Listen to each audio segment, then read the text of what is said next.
Hey guys, how are ya? I got back from a trip to Moab recently. I got to do a few things to the Jeep, change the oil, but the Jeep's been acting funny for a little while now. It stopped remote starting. Hit the remote start button.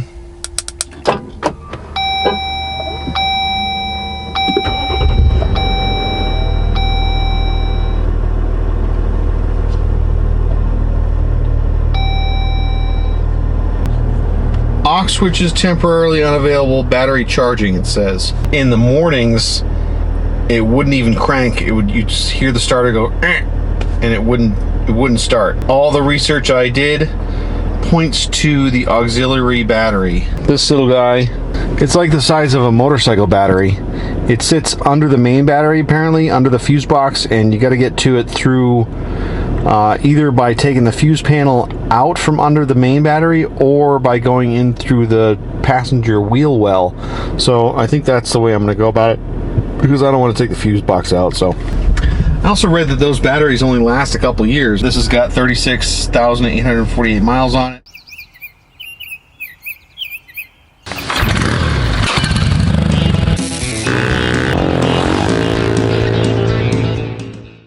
I also wanted to take a look at some of the armor that took a beating in Moab. Well, hopefully this comes up. You can see this cross member got smacked right there pretty good. These control arm mounts took a few hits on either side. Looks like I scraped and dragged the this is the gas tank armor. Nothing too bad though. All in all, she did pretty good. Alright, so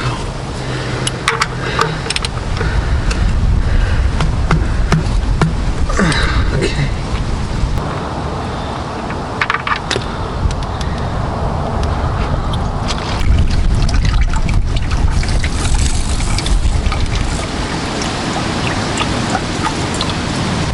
Alright, now down in there.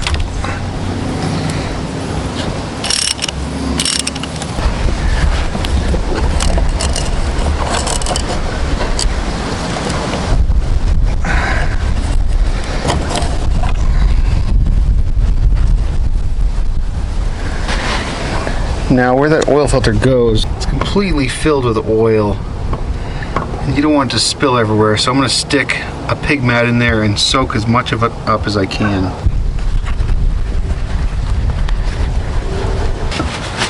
Note to self, it's always best to do all your work on the windiest day of the year, because that makes things just freaking wonderful. So I'm just using a little old oil as a lubricant on the O-rings. Help them seat a little easier. Same with on the threads.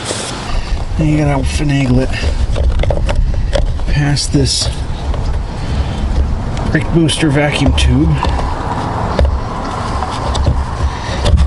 Okay. And get it in the hole.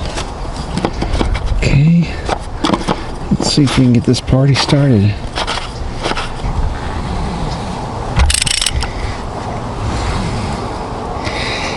And you can feel right there when it comes to the end of the threads,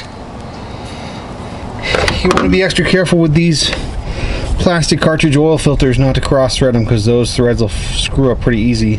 Luckily you probably won't screw up the metal threads in the housing of the engine. The O-rings give it quite a bit of resistance as you're tightening it, but you can feel it reach the end and then you're good to go. It doesn't really take a lot of torque on those. Ingo 9 quarts of engine sauce. I'm using AMSOIL, European Motor Oil 5W40, API rating SN. That's the good stuff. Little less than 9,000 miles between oil changes this time. I like to go around 8. They say with the current oil you can go 12,000 miles. Maybe I just like to change it more often. Nothing new, but the auxiliary battery is behind here. You got to remove these clips. You got to remove a few of these clips from the inner fenders, and then there's a couple of screws holding the thing in, and I think I'm just going to remove part of these clips and full it down so I don't have to remove the whole thing. because these things, I found out the hard way, you got to drill the center to pull them out. It looks like that, so hopefully I can put it back in and it will friggin' hold. Or I might have to put a screw in that hole to hold the little tines apart. We'll see. And these stupid clips are almost impossible not to break. You can try to work them. You can see that might hold if I put it back in, but unlikely. Let's see what happens.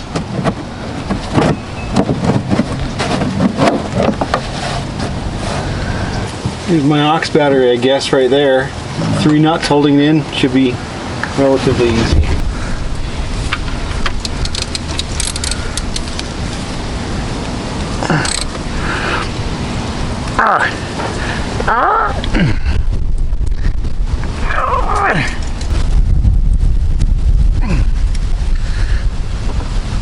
Jesus, what is with that? It wants to get rough. I can get rough. 2 broken loose. And 3.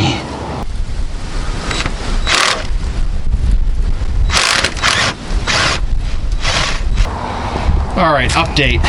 This is a 2021 Jeep Gladiator 3-liter Ecodiesel Rubicon. Everything I researched online said the aux battery is under the wheel well in this box, which was correct.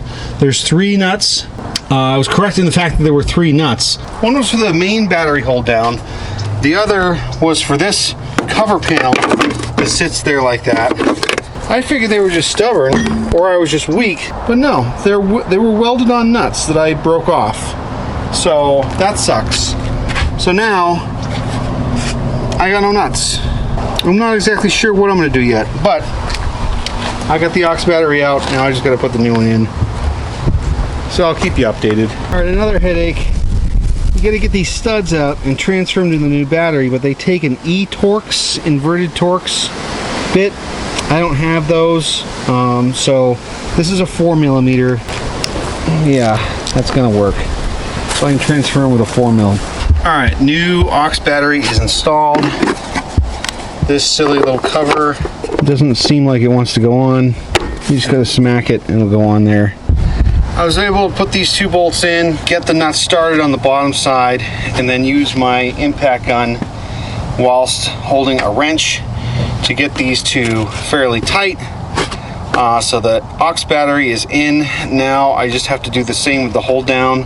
I think in the future I'm going to make a project out of this and put in a couple of riv nuts or nut certs, whatever you want to call them, and that should hopefully be a permanent solution. Or I take the whole thing back apart and re-weld those nuts, just put a couple of zaps on either side onto the bottom, but this housing is plastic, so I don't even know. Now I'm just going to reinstall the battery, button it up, and probably call it a day. Alright, so I got the battery back in, the aux battery's in. These clips are not reusable, I found out. I don't exactly know how they work. I know this one, when they're in there like that, they get compressed like that, and then there's some kind of a pop rivet or something that the factory cuts off. Without that pop rivet, they just stay extended like that, and garbage. So my temporary solution for now, I got the screws back in these 2 spots holding the top of it in. I put a screw and a nut with a lock washer right there holding the bottom of it. I got a carriage bolt holding that in because there's a plastic block on the other side with some kind of a support.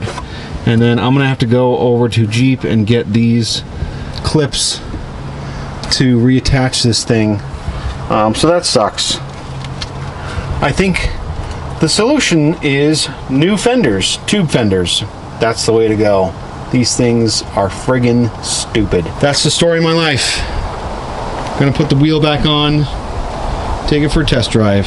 See you later. All right, the sun's been out for a minute. Let's see if this works. It's still 34 degrees out.